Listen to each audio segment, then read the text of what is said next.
আউযুবিল্লাহি মিনাশ শাইতানির রাজিম বিসমিল্লাহির রহমানির রহিম। প্রত্যেক দিনের মতো যে আমরা আলোচনা চালাচ্ছি গণিতে দুইটি করে শব্দ নিয়ে তার ব্যাখ্যা বা বিশ্লেষণ তৈরি করার জন্য। তো আজকে যে শব্দ উচ্চারণ করব সেটা হচ্ছে কি যে এম অক্ষর দ্বারা। এমতে আজকে বলবো মডুলার্স। মডুলার শব্দের অর্থ হচ্ছে পরম মান। তারপরে যেটা বলবো এমতে যেটা বলবো সেটা হচ্ছে ম্যাট্রিক্স। ম্যাট্রিক্স শব্দের অর্থ হচ্ছে বর্গাকার। তো আমরা এই শব্দগুলো 3 থেকে 5 বছর বাচ্চার জন্য এবং 5 থেকে 8 বছর বাচ্চাদের জন্য আমরা একটু ব্রডলি কিছু বলবো, বলার পর সেখানে দুটো কোশ্চেন তৈরি করবো। এটা একটা প্রতিশ্রুতি চলছে এভাবে, আর তারপরে একটা ছোট্ট হালকা অঙ্ক বা প্র্যাকটিক্যাল রিলেটেড কোনো শব্দ বা কিছু সাইটে লিখে সেটা 8 থেকে 12 বছর বাচ্চাদের জন্য আমরা সেই আলোচনাটা চালিয়ে যাচ্ছি। দেখা যাক আজকে আমরা কী লিখেছি, একটু ঘুরে আসি। তো আজকে আমরা যেটা লিখছি যে আমরা জানি গণিতের বিশেষ নিয়ম ব্যবহার করে নেগেটিভ উত্তরকে পজিটিভ উত্তরে পরিণত করতে হলে মডুলাস ব্যবহার করতে হয়। উদাহরণ, আমরা যদি দুইটা ভার্টিক্যালি অথবা দুইটা উলম্ব রেখার মাঝখানে -1 লিখে সমান সমান দিয়ে সেখানে পজিটিভ, এটা একটা নিয়ম, গণিতের একটা নিয়ম। আমরা জানি যে সবসময় আমরা গণিতে নেগেটিভ রেজাল্ট অ্যাকসেপ্ট করি না।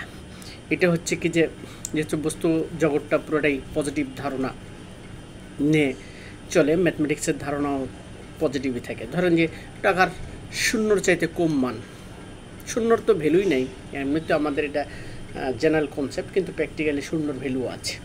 কিন্তু শূন্যর চাইতে কম ভ্যালু মানে -1, শূন্যর চাইতেও ছোট। তাহলে ধরেন যে 1 টাকার মান যদি -1 বলি তাহলে কেউ নেবে না, কেউ বুঝবেই না এটা। তো এটা হচ্ছে ম্যাথমেটিক্যাল বা গাণিতিক একটা হিসাব। অনেক ক্ষেত্রে আমরা এই নেগেটিভ হিসাবটাকে পজিটিভ পরিণত করতে গেলে আমরা গাণিতিক বিশেষ নিয়মটা ব্যবহার করি, সেটা হচ্ছে মডুলাস করতে হয়। সেই মডুলাস এমতে আজকে বলবো, সেটা হচ্ছে মডুলাস। মডুলাসকে আমরা পজিটিভ সাইনের জন্য ব্যবহার করে থাকি। আচ্ছা, তার পরবর্তীটা কী লিখেছি দেখি। তারপরে আমরা জানি যে ম্যাট্রিক্স ব্যবহার করা হয় অঙ্কের সমাধানের জন্য। ম্যাট্রিক্সের সারি কলাম সমান, তাই ম্যাট্রিক্স একটি বর্গাকার ম্যাট্রিক্স। উদাহরণ, 3x3 অর্ডারের একটা ম্যাট্রিক্সের আমরা অর্ডার দিয়েছি। ম্যাট্রিক্সকে থার্ড ব্র্যাকেট ফার্স্ট ব্র্যাকেট দুটা দ্বারাই প্রকাশ করা হয় বা দেখানো হয়। এটা ম্যাট্রিক্স খুবই একটা ইজি অঙ্ক, গুণন। এর আগে আমরা গুণের রূপ পড়াইছিলাম, প্রথম ভিডিও বা দ্বিতীয় ভিডিওতে দিয়েছিলাম যে গুণের রূপ 6টা। একটা থার্ড ব্র্যাকেট, একটা ফার্স্ট ব্র্যাকেট, একটা সেকেন্ড ব্র্যাকেট এভাবে দিয়েছিলাম। একটা ক্রস, একটা ফুল স্টপ দেখে বলছিলাম ডট, আর একটা দুইটি শব্দ লিখে মাঝখানে কোনো কিছুই নেই এমন অবস্থা থাকলে বলো আমি বলছি সেটা গুণন চিহ্ন। তো আজকে এই ধরনের সিমটমের সাথে আমাদের ম্যাথমেটিক্স করলে দেখা হবে। আমরা আগেই বলেছি আমাদের ভিডিওগুলো অনেক গুরুত্বপূর্ণ। এগুলো হচ্ছে বেসিক্যাল ভিডিও, এগুলো শিক্ষা রিলেটেড। যারা দেখবে, জানবে, কথাগুলো বোঝার চেষ্টা করবে তারা নিশ্চয়ই ভালো করবে, এতে কোনো সন্দেহ নাই। এগুলো অনেক দিনের ধীরে ধীরে ধীরে ধীরে ধীরে সাজিয়ে সাজিয়ে এখন এগুলো প্রকাশ করছি। বহুত পরিশ্রম করতে হয়েছে, এগুলো তো বাস্তবে বলার অপেক্ষা রাখে না। হয়তো অনেকেই জানে কিন্তু সংগ্রহ কারো নাই আমার ছাড়া। তো যাই হোক, তো এখন আমরা দুইটা কোশ্চেন করি। কি বলেছি যে নেগেটিভ উত্তরকে পজিটিভ নিয়ে কোন নিয়ম ব্যবহার করি? মডুলাস নিয়ম ব্যবহার করি। দুইটি উলম্ব রেখার মধ্যে নেগেটিভ যে কোনো সংখ্যা দিলে তার রেজাল্টে আমরা বা সমান সমানের উত্তর লিখবো পজিটিভ, সেখানে নেগেটিভ সাইন লিখবো না, এটাই আর কি। সেটাই লিখবো পজিটিভ সাইন, অর্থাৎ উত্তরে হবে নেগেটিভ বাদে। আচ্ছা, তারপরে হচ্ছে ম্যাট্রিক্সকে কোন চিহ্ন দিয়ে লেখা হয়? ম্যাট্রিক্সকে আমরা বর্গাকার যে বলছিলাম যে হলো ফার্স্ট ব্র্যাকেট অথবা সেকেন্ড ব্র্যাকেট, না ফার্স্ট ব্র্যাকেট অথবা থার্ড ব্র্যাকেট, যে দুইটা আমরা চিহ্ন জেনে থাকি ম্যাথমেটিক্সে, এই চিহ্ন দুইটিতেই প্রকাশ করা হয়। আর সেকেন্ড ব্র্যাকেট অল সেট অঙ্কে ব্যবহার করা হয়। দেখবেন যে সেট গণিতে সেকেন্ড ব্র্যাকেটের ব্যবহারটা আছে।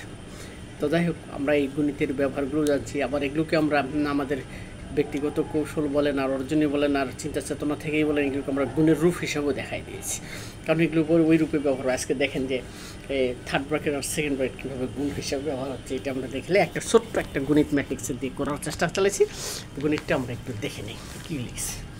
আমরা উদাহরণ বলতেছি, এই একটা গণিত, একটা সারি, এটা হচ্ছে কি বলতেছি, এটা থার্ড ব্র্যাকেট দিয়েছি, ফার্স্ট ব্র্যাকেট দিই নেই, তাই উপরে -1, তারপরে 2, তারপরে 1, তারপরে এটা এ ম্যাট্রিক্স, তারপরে বলতেছি এটা হচ্ছে বি ম্যাট্রিক্স, 2 3 -4, তাহলে এটা একটা ম্যাট্রিক্স। তাহলে এই ম্যাট্রিক্সকে বলা হচ্ছে এখানে এ বি সমান সমান কত।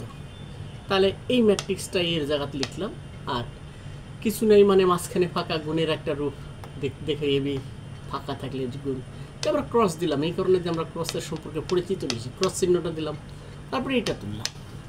নিয়মটা হচ্ছে 2 দিয়ে এই 1 গুণ করবো, -1, তাহলে -2। এই 3 দিয়েও -1 গুণ করবো, তাহলে -3। 4 দিয়ে -4 দিয়ে -1 গুণ করবো। আমরা একটা শব্দ বলছিলাম যদি দুইটা মাইনাস হয়, জোর মাইনাস হয়, তাহলে তার রেজাল্ট হয় পজিটিভ। মানে এখানে একটা মাইনাস, এটা একটা মাইনাস, তাহলে দুইটা মাইনাস গুণ করলে তার রেজাল্ট হবে কি পজিটিভ। এখানে শুধু 4 হলো। তাহলে আমরা 2, 4, 6 যদি থাকে গুণের সময়, শুধুমাত্র গুণনকের সময়, সেখানে পজিটিভ সাইন হয় গুণনকের সময়। তো এখানে 4-এর আগে পজিটিভ সাইন কিছু নাই, মাইনাস নাই, মাইনাস উঠে গেল, দুইটা পজিটিভ, -2টা থাকার কারণে গুণ হলে সেটা পজিটিভ হয়ে যায়। তারপর আবার যেহেতু 2 মাঝখানে, তাহলে মাঝখানে আবার 2 দিয়ে গুণ করে 2 2 4, 3 2 6, আর -2 দিয়ে এখানে একটা মাইনাস বলছি। নেগেটিভ যদি হয় বিজোড়, তাহলে সেখানে মাইনাস রেজাল্ট হয়। তাহলে 4 2 8 -8, বোঝা যায় তো, -8। তারপরে এখন বলা হচ্ছে কি যে আবার এই 2 দিয়ে আবার নিচের 1 গুণ করে দিই, তাহলে নিচের সারি 2 1 কে 2, 3 1 কে 3, 1-এর আগে পজিটিভ, 4-এর আগে মাইনাস একটা, তাহলে এখানেও রেজাল্টে -4 হবে। কারণ একটা সাইন থাকলে গুণের সময়, অর্থাৎ বিজোড় হলে মাইনাস যদি বিজোড় হয় তাহলে সেটাকে একটা, 2 4 6 হলে বলে সেটাকে বলবো যে আমরা সেখানে পজিটিভ হয়। তো এই তাহলে রেজাল্ট খুব ছোট ইজিলি একটা অঙ্ক আমরা করলাম। এটা হচ্ছে ম্যাট্রিক্সের একটা নিয়ম, খুব সাধারণ নিয়ম, তো সেটি আমরা কমপ্লিট করলাম। তো আজকে আমরা যে আলোচনাগুলো চালাচ্ছি, ভিডিওগুলো চালাচ্ছি একটা একটা করে, এইটা আমরা বলেছি যে আজকে যে অঙ্কটা করলাম, এই অঙ্কটা এটা দেখে দেখে লিখে বাবা মার কাছে জমা দেবে, অথবা শিক্ষকের কাছে জমা দিয়ে একটা সিগনেচার নেবে যে পারছে কিনা, গুড ব্যাড, এই আর কি একটা আইকিউ। আমাদের কৌশলগুলো এমন হলেই আমরা বিজ্ঞানভিত্তিক চর্চাতে এগিয়ে যেতে পারবো। আমরা এটা শিক্ষামূলক ভিডিও, এই ভিডিও কারো ক্ষতিও করবে না, কারো আবার পড়াশোনা করে এগিয়েও দিব না। এই ভিডিওটা হচ্ছে এমন একটা ভিডিও যে আমার ঘাটতি আছে কিনা, আমার জানার কৌশলটার দুর্বলতা আছে কিনা, আমার পড়াশোনাগুলো সঠিক ওয়েতে চলছে কিনা, আমার কোন জিনিসগুলো জানলে বলে আমার পড়াশোনার সামনের, এই বছর একটা বললাম, সামনেরটার যেন আমি আরও ভালো পারি, ভালো যেন দক্ষ হতে পারি, এই ধরনের কাজগুলো এই ভিডিওগুলো করবে, এতে কোনো সন্দেহ নাই। তো এইভাবেই আমাদের পড়াশোনার উন্নতি হবে। উন্নতি করতে চাইলে আরও উন্নতি করতে পারবো। ধরেন যে এখানে একটা অঙ্ক ছোটো গেলাম, আর অঙ্ক বাড়াবো, আর কমাবো, অঙ্ক করবো না, ঠিক এটা একটা প্রসেস, রাস্তা, পদ্ধতি। তো এই পদ্ধতি দিয়ে আগালে বিজ্ঞানভিত্তিক সমাজ বলেন, পরিবার বলেন, ছাত্রছাত্রী বলেন, স্কুল বলেন, খুবই ডেভেলপ হবে। এটাই আজকে আমাদের আশা। আজ এ পর্যন্তই, দেখা হবে পরবর্তী ভিডিওতে ইনশাল্লাহ। আল্লাহ হাফেজ।